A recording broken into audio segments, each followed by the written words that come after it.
Hey guys, this is Hell Hades. This is a Raid Shadow Legends video. Damn. Calling all Krakens. Get the cards ready.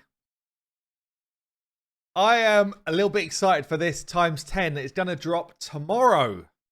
So we've got one tomorrow and then we've got a different one on Wednesday. So the one for tomorrow is actually going to be a champion that used to be my favorite champion in the game.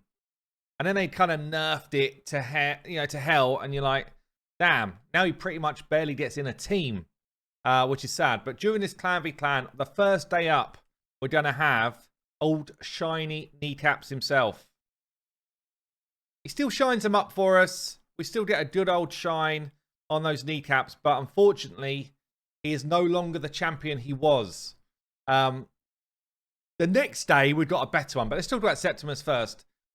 Oh, I wish they would do something with bosses or something within his passive that he overrides some of this kind of like damage protection for bosses. Because he kind of gets out-used now by an Armiger in a lot of content because of this kind of 10% maximum hits from an enemy max HP skill. It's really sad. It's really sad that now he's basically just an A1 crazy man that goes around trying to kill everyone with his A1 the whole time. Which actually is kind of fun in itself. But it's a sad thing that Septimus was nerfed so hard compared to the other enemy max HP champions. Because he doesn't have anything else in his kit. Like, if you've nerfed his enemy max HP, he's got nothing left. Whereas, you know, like a Royal Guard, well, he's also bringing decreased speed, decreased turn meter. Hust is bringing an AoE stun. You've got Armiger is bringing turn meter control. Like, this dude becomes the worst of the lot. Which is annoying. It's really annoying, Raid. You need to do something for this guy to get him back into the game, especially if you're going to be throwing him on ×10s.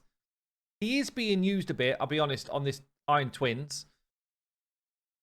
But I don't really get why he's being used over others, honestly, because it seems to me like he's still bottom of the pile. I guess maybe you don't want all those other effects going on if you're doing like a Geo team, but he is being used a bit. There you go. Septimus. He's got a chance to extend... Oh, sorry, he's got a chance to get an extra turn if he kills someone. And he kind of goes again. Plus, he gets a reset on his cooldown of Holy Sword. And his Holy Sword is where all the damage is. I used to be able to one-shot Spider 20 with this champion. One shot. Not like, oh yeah, a bit of damage here and there. No. All of the Spider's health gone with this one smack with my best gear on. It was a lot of fun.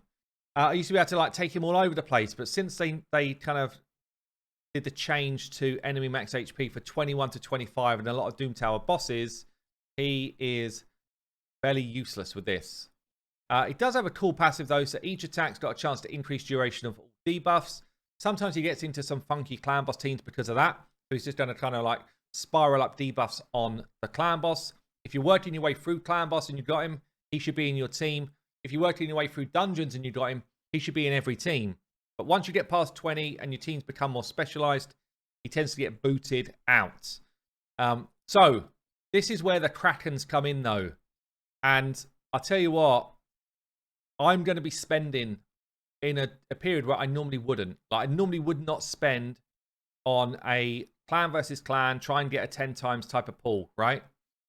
But the thing with 10 times is, for Void Champions, it's still not horrendous.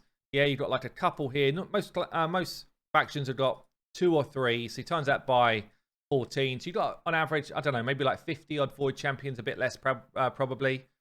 So if you get a ×10 on a Void Champion, you've still got a significantly higher chance of pulling that champion than others. Whereas if you get a ×10 chance on a normal champion, legendary, then there's just too many in the pool for a ×10 to really make a significant difference. So Acrisia, honestly, before I got banned from the test server, I was like, the next thing I was going to do was stream Acrisia and how nuts this champion is. Yeah, I really wanted to do it. Such a fun champion. Wasn't able to do it. So I was going to do videos on her and kind of show her off, but I wasn't able to do it, which I'm sad about because this is one of the best champions in the game. Yeah, they've added her in and every ability has got an enemy max HP setup. Every ability. So it's not just like the one-off. She's doing it all the time. She's got a drop defense on her A1 as well. The damage of this skill increases by 10% every time this skill is used. So she doubles up her damage over time. She's got a double hitter AoE on the A2. Places a shield buff on this champion. The shield buff is equal to 5% of this champion's max HP for each crit. So she can get up, you know, like if she's hitting the whole team, it's like 20% shield for each hit. So actually, it's like a 40% shield, which is crazy. And it hits, obviously, insanely hard. And then she's got the A3, a double hitter, books to 100% chance of stealing the target's turn meter before she attacks. So chance that she does it and then basically goes again. This effect cannot be resisted if the target's got higher max HP than this champion, which in PvE is basically everyone. So crazy, crazy champion here. She's also got a cool passive, so decreases the damage taken from AoE hits. So in like in the arena, she's going to be taking half damage as well. In most PvE content, I think about 80% of the content we face, certainly bosses, she'll be taking half damage. If a target's max HP is more than double this champion's, which is, again, in PvE, just about everyone, this champion's attacks will deal damage based on the target's max HP instead of this champion's attacks, which is this here. So look, super endgame crazy champion that's going to get into all sorts of funky teams, honestly. This is someone that I really, really want. Absolutely, easily, my most wanted champion in the game. In fact, both this champion and another one of the new ones that they added recently, they're like my two most wanted. Not in there. The other one is this chap. They're probably my two most wanted champions in the game. They're really, really strong. So look, it's a ×10. Obviously, it's not recommended for people that don't spend money to pull at this time. Yeah, it's clan v clan. You'll get points for your clan, whatever. It's not going to help you towards fusions. It's not going to help you towards any of that other stuff. It's literally a Kraken event. So don't get baited in if you're not one of those spenders, because it's not for you. Yeah, that's just it. It's not for you unless you're literally just like, oh, well, I pull a shard whenever I get a shard. Why not? But for most people, this is literally, if I spend money, I'll get involved. If I don't, I'll pretend it doesn't exist. Yeah. Anyway, that's it, guys. I've been Hell Hades. Let me know what you're going to do. I'll see you later.